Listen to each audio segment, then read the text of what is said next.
What's going on, guys? So in this video I'm going to be showing you how to use sidechain compression for your kick and your bass line. Now what sidechain compression can do is a few things. First, it can, if your kick and your bass line are competing for the same frequencies, sidechain compression can clear up some of the frequencies for your kick drum to shine through the bass. And it can also help add sort of a flowing rhythm to your bass line, and I'll show you how to do both of those things today. So let's get right to it. So here's my bass line and my kick drum that I have.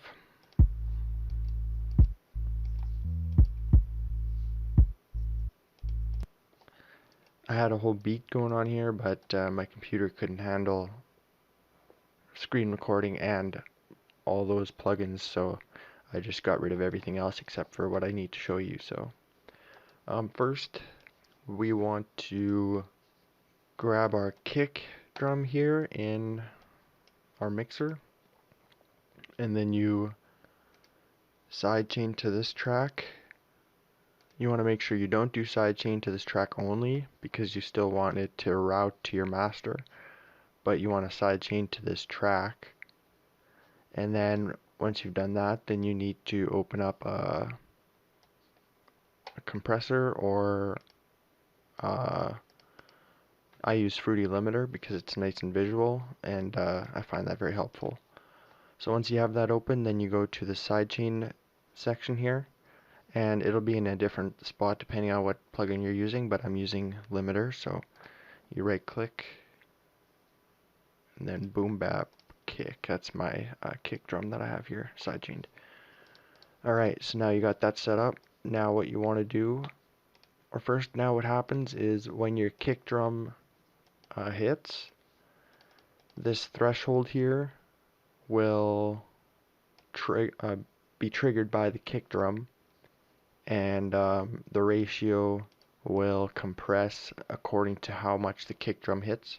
So instead of compressing the kick drum, it'll compress the bass line triggered by the kick drum.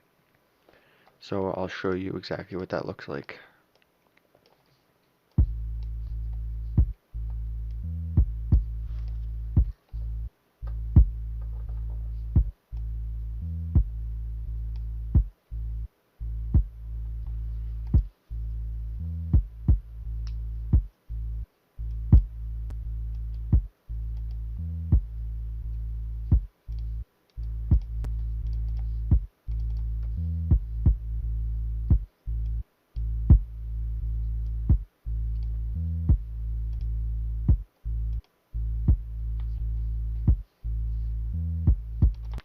So you can see how that could add a flowing rhythm to your bass line by every time the kick hits, then the compression slowly releases, and you can adjust that however you like. If you want a short release,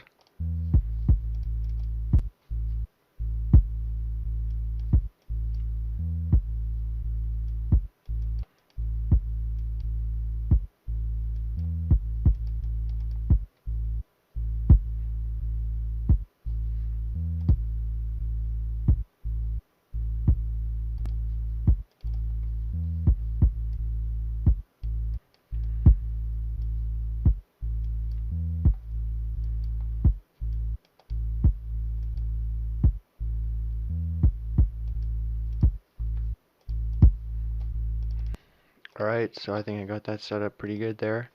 So short release time is good for just clearing the space for the kick drum to come through, and if you want to add more rhythm, then you can lengthen the release time, which helps add that kind of flowing effect.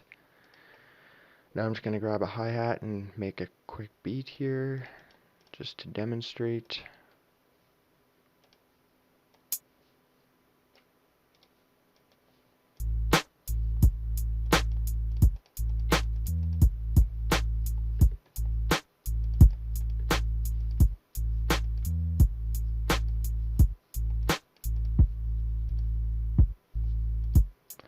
Now you can see every time the kick drum hits, you can see how the bass kind of goes down a little bit in the mixer here.